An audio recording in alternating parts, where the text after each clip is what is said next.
my God, the roof's falling in! Generally, we get those kids medicated. I'm gonna smash your face in. They asked me, like, are you a habitual drunkard? And I said, well, I was last night. And my lawyer was in the room and he was like...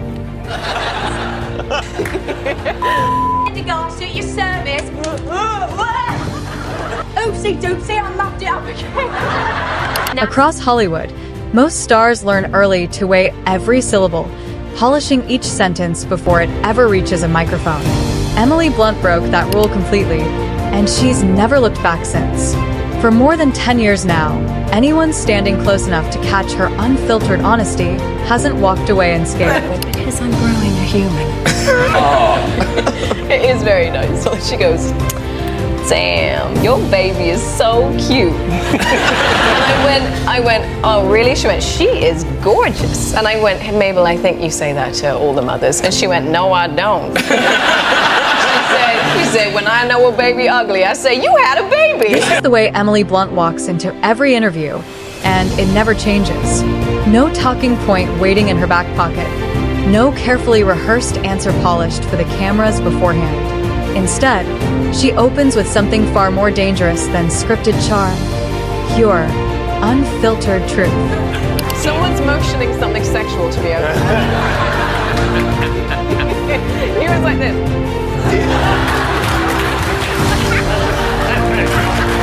During the filming of Edge of Tomorrow, Emily Blunt made up her mind that she'd be handling her own car stunt, no stand-in required. Tom Cruise climbed into the passenger seat that day with absolutely no idea what he was about to experience. What unfolded next, he never saw coming. So I tear down his car, and Tom's being very quiet behind me, and suddenly I just hear him under his breath as I approach the right-hand turn. I hear him going, brake, brake, brake, brake. Brake, oh God, and brake, and brake the car. And I left it too late, and so drove us into a tree. And I almost killed Tom Cruise. Oh my God, I can't believe this was even allowed to happen. In my head, I was thinking, when I first heard him say brake, in my head I went, oh, shut up, As if I thought I knew more about stunt driving than Tom Cruise. But I obviously was like, he knows nothing. He knows nothing, he needs to say, I've got this. I've got this. So what do you... Upstairs, her husband sat hunched over the script for what would become one of the decade's most chilling horror films. Just one floor below, she was deep in the making of one of Hollywood's most enchanting musicals. And somehow, every single night, the two of them still had to sit down and figure out what to talk about over dinner. So we decided to rent a house, and actually John was writing Quiet Place while I was shooting beautiful, magical film. He was in like the depths of hell at the top of the house. Mary Poppinsing. Yeah. He was writing this terrifying movie. He was just birthing this hideous, wow. Frightening movie. So I'd come home from work and be like, I danced with penguins, and he was like, I killed a kid on page 4.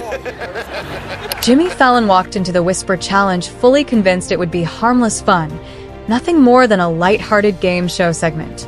Then Emily Blunt leaned in and uttered a single word, and instantly, the regret washed over his face. Every choice that brought him to this exact moment suddenly felt like a mistake. What are you doing? You can't say it. Blow me, no. Yeah, Balloon Man. No. To be honest, I don't even know how to say. Bloomin' onion. Okay, let's do second word. It's the most offensive Second thing. word. Stop doing that. Second Stop word. doing that. Okay, Yes. second word. Oh, second word. Chop. Oh, cry. Onion.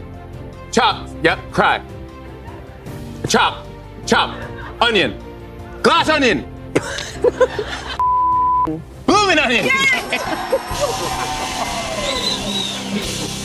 When you have these headphones on, I swear to God, I'm not saying that. And you were saying it slower, I was like, blow me. yes. You said it slower. She kept driving down Sunset Boulevard, completely unaware the tire had gone flat, the rim itself scraping and sparking against the pavement for what felt like miles.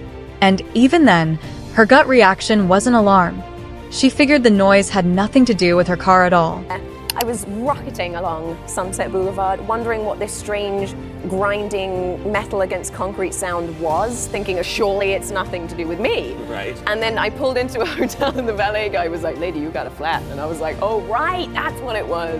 Emily Blunt, for reasons that remain hilariously unclear, harbors a genuine, deeply personal vendetta against gloves of all things. And yet, fate handed her the role of Mary Poppins, a character practically glued into gloves for the entirety of every scene she appears in. To this day, she still hasn't forgiven the person who cast her. I don't like gloves. You don't like gloves? Don't love gloves. I don't love that squeezing your hand. Oh, you don't like those kind of gloves? I feel claustrophobic. Like plastic gloves? Any glove. Worming your hand into a glove, I'm just like, I don't like it.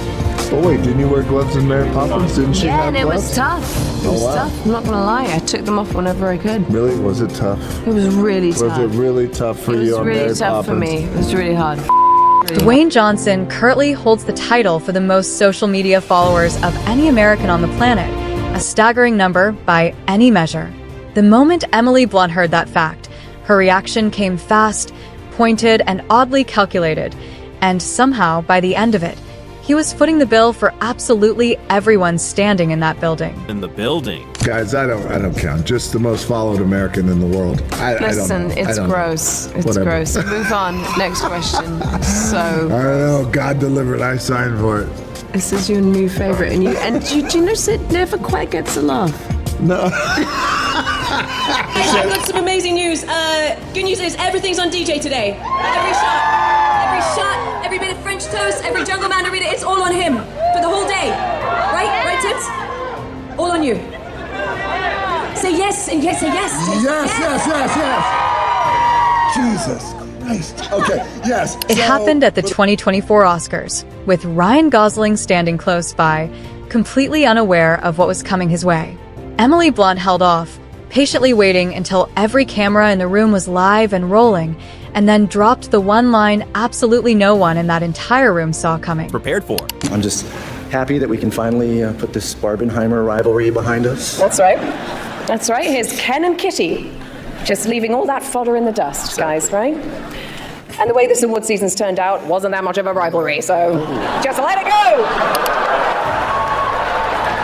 So, It's true. You guys are doing very well. You know, congratulations. thanks. But you know, I think I kind of figured out why they call it Barbenheimer and they didn't call it Op and Barbie. Why? Well, I think you guys are at the tail end of that because you were riding Barbie's coattails all summer. She showed up on Conan O'Brien's show with one clear purpose: promoting her latest film, like any actor would. But somewhere between taking her seat and his opening question, she veered completely off course, throwing out something that had zero connection to the movie, to filmmaking in general, or to any question Conan had ever fielded in his entire career. Mid-shoot, she found herself recognized inside a Chili's restaurant, of all places, while just trying to grab a quick bite between takes. The waitress clocked exactly who she was sitting across from, no doubt about it. But the moment she caught the title of the film being shot, there was only one reaction that followed. Back in 2015, Emily Blunt stood in a courtroom and officially became an American citizen, a milestone moment by any standard. As it turned out, Matthew McConaughey happened to be in that very same room that day, an unexpected twist nobody anticipated. And for the rest of the ceremony, she fought to resist doing the one thing that's nearly impossible to avoid when Matthew McConaughey is standing right beside you. Alexander Usyk, the reigning heavyweight boxing champion, ranks among the most physically intimidating athletes walking the planet today, a man built to dominate any room he enters. Yet on this particular day, the only obstacle keeping him from stepping into his next scene was nothing more than a slice of funfetti cake. What followed was an actual negotiation. Car, and I'm not going to give it away, but Tom Cruise is next to you in the car, and it looks like it's impossible to fake. It's such an amazing stunt, but you look like you're driving the car. I was driving it. We were driving this crazy old car with a big trailer behind it, and a stunt guy was like, right, I want you to go really fast down the path and then take a really hard right, and I want the trailer to swing out behind you, so get it moving, and it can be kind of violent. I was like, great. Tom Cruise is in the passenger seat, not his favorite place to be. He's not in control. I don't think it's in his fabric to like being a passenger in a stunt driving scene. Right.